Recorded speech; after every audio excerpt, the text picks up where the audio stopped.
What is up, everybody? Welcome back to the channel for another Tackle Tuesday video. Today I'm out here with my dad. We're actually fishing this pond behind us at this golf course that's right down the street from me. Don't worry, we do have permission to fish here. So today, for today's Tackle Tuesday video, we're going to be doing a couple of things. For one, we're going to be teaching you guys how to kind of break down a pond that maybe you guys haven't ever fished before, something that you're bank fishing. And we're also going to be testing out and doing a little review on the Googan Baits that I got last week. Before we get into that, I want to announce that the winner from last week's video for our weekly subscriber giveaway is going to be Bo Landry. So Bo, send me a message on Facebook or Instagram. Make sure you guys are all following me on there. But Bo, send me a message on there and I will get you out a package of some free baits. Now, we were here just a few days ago. We came for 1 hour in the evening and we caught roughly 24 largemouth, and almost all of them were fat as can be, full of eggs, getting ready to spawn. So we're gonna throw some baits out and I'm gonna talk to you guys about some little pointers on trying to figure out a pond that you're bank fishing and that you haven't fished before. So let's get into it. All right, guys, well, I am gonna be starting off with this green pumpkin Bandido bug, I think it is. So we'll see what these Googan Baits have in store. But also, basically, when I'm fishing a pond like this where there's not really much structure, much cover that you can see, at least, the ways I like to break it down and try to find where some bass are, like that one. Oh, just got bit, but it's probably one of those little pumpkin seeds. Definitely wasn't there. But basically what I like to do is one of two things. I'm either going to throw something Texas rigged like this, or a jig or something, to where I can throw it out there and it'll sink down and I can kind of feel the bottom, feel the structure, feel if there's any cover down there, because that's typically where the bass are going to be hanging out. So you can do that and try to feel if you can find any structure or cover, see if there's any fish on it. Another thing you can do, since there's really nothing you can see out here, is you can throw something like either a spinner bait or a crankbait, some sort of moving bait that's going to allow you to cover a ton of water. Now, if there's nothing that you can see as far as like trees down in the water or anything like that, what I would focus on, if you see right over here and down there, and there's a few other of them around the lake, but there are these culverts, and culverts seem to always have fish in or around them because you're getting the water flow in and out of there. So I will definitely always be casting to those, and there's a couple down here that we're going to be coming up on. And that's basically going to be the best way to break down a lake. If you've never fished it before and it's something like this where you're just bank fishing, definitely am getting bit on this. Now, the other day when we were down here, all the fish we caught were on little green pumpkin Berkley power worms. But I figured, you know, maybe a little bit bigger of a bait would make it so I'm not gonna be catching all those pumpkin seeds, and maybe it'll be just mostly the bigger bass that can actually fit it in their mouth. There's one. And it's actually a pumpkin seed. Look at that. And he choked it.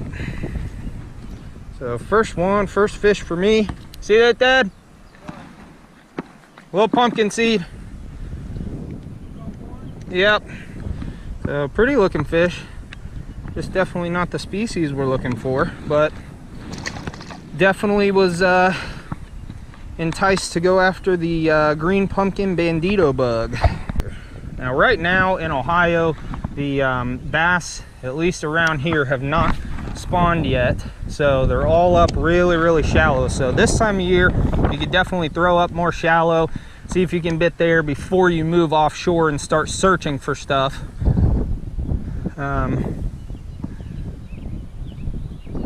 We also caught a ton of bass the other day, so you know, I don't really know how many fish are in here, and we might have caught a lot of them, all the ones that were up close, so we might not get bit too much today, but hopefully we will.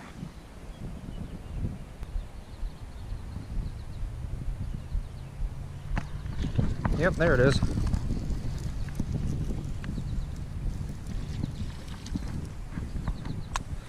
Another little sunfish. Barely got him too. Thanks, buddy. That's 2. No bass yet. So for those of you guys that don't know, me and my dad and my little brother, we play a little competition anytime we go fishing together, and we fish for the championship. We actually had a trophy made a couple years ago just as a little fun thing to do, and we pass it around back and forth, but honestly it's been with me for the longest now. Got a fish on there? Nope. Definitely getting hit, but well, that one might have been a bass because he tore my tore a lot of the pinchers and stuff off of here. Let's get back in there and see if we can get him. All right, let's keep it moving. Actually, before we go, let's give this spinnerbait a shot around that little culvert there. Maybe there are a couple bass.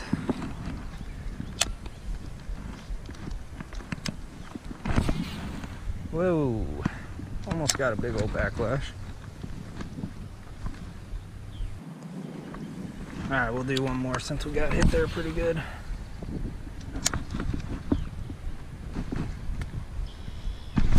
There's one. There's one on the spinnerbait. That's gonna be a bass. Couldn't resist it.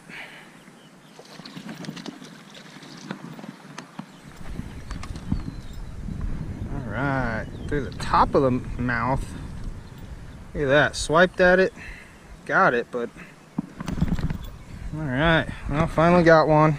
Still a little fat, but looks like she might have already spawned. When we were here a couple days ago, they were super fat, and I was guessing that they were probably about to spawn. So they might have just spawned in the last couple of days since we were here, but it's one on the spinnerbait. Now this culvert right here is where we probably caught about 15 of our bass a few days ago. So I'm assuming that there will be more fish over here. Should be able to snag 1 or 2 at least.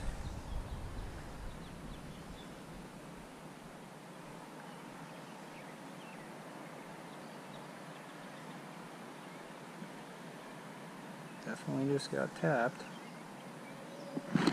There's one. Nope, I missed him. So one thing I am noticing about these Googan baits, or at least this Bandido bug so far, is they aren't holding up super well. This is the first bass I caught, ripped to this one here. It's obviously got all 4 of the side pinchers and the big one ripped off.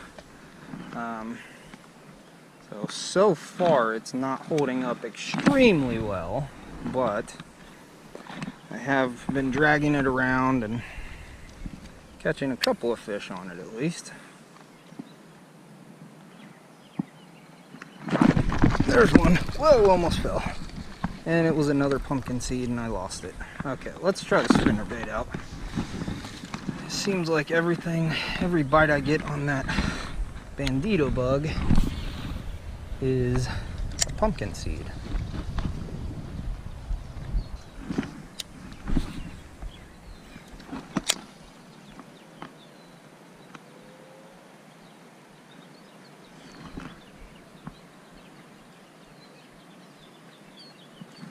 There's a fish. There's a bass.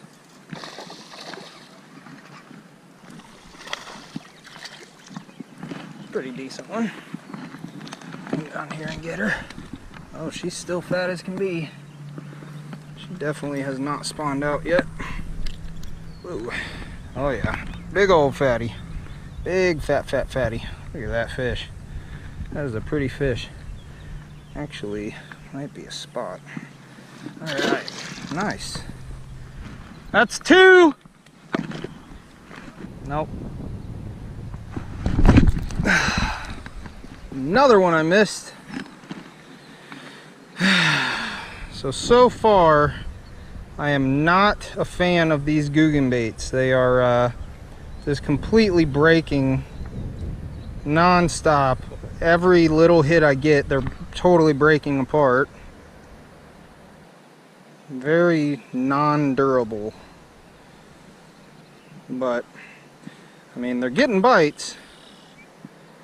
They're just only holding up for a half a fish. Now, just to show you guys what I'm talking about with durability. Now, I probably caught 10 bass on this one worm the other day when we were out here. And it's torn up a little bit, but I could still easily catch another 10 bass on it. This Berkley power worm. Those Googan baits I was just using were literally ripping on every single fish, every single pumpkin seed, panfish, bass, everything I was getting a bite on was causing those things to rip. So they definitely get bites, but as far as durability goes, they are no bueno, which if you don't know any Spanish at all, that means not good. Their durability so far from what I've seen is pretty awful.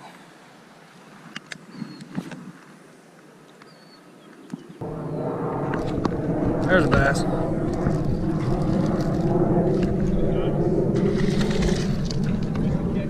That worm.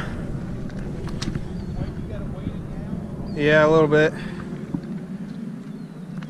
That's probably what my problem is. Fourth for me, another big old fat fatty. Thank you. And as you guys can see, that bait is in exactly the same shape as before I caught that fish. Now, if I was throwing one of those Bandido bugs, I would be willing to put a little bit of money that it would have broken quite a bit.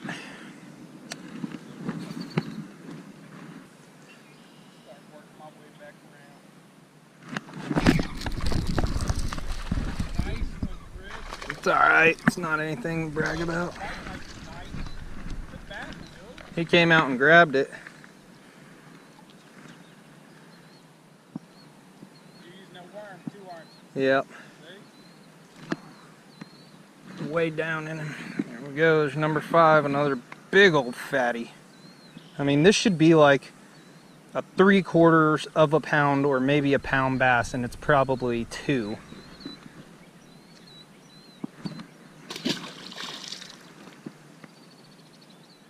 Alright guys, well thanks so much for watching another Tackle Tuesday video.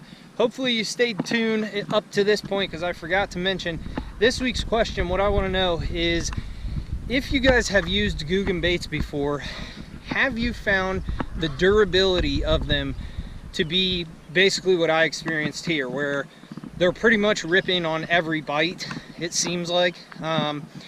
So my overall review of the Googan Baits so far is that they absolutely do get you bites, but they just don't really hold up that well. So a little out of breath here.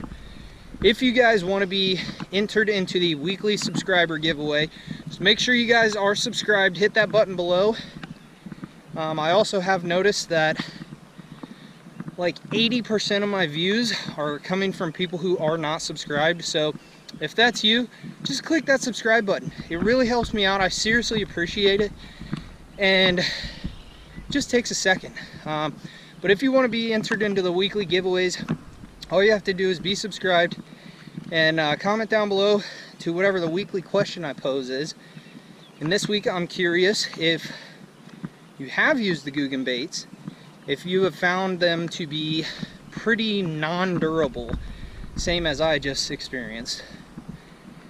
Also am curious if you guys are pond fishermen, do you have any golf courses that you are either allowed to fish or that you sneak into and catch some giants? Don't have to necessarily specify which is which. I'm not trying to get anybody in trouble, and don't necessarily recommend sneaking into places where you're not supposed to be. But golf courses definitely have some big bass, and they're typically pretty easy and pretty fun to catch. So comment that down below. Make sure you guys are subscribed. Stay hooked. Thank you so much for watching, and we will see you next time. Peace.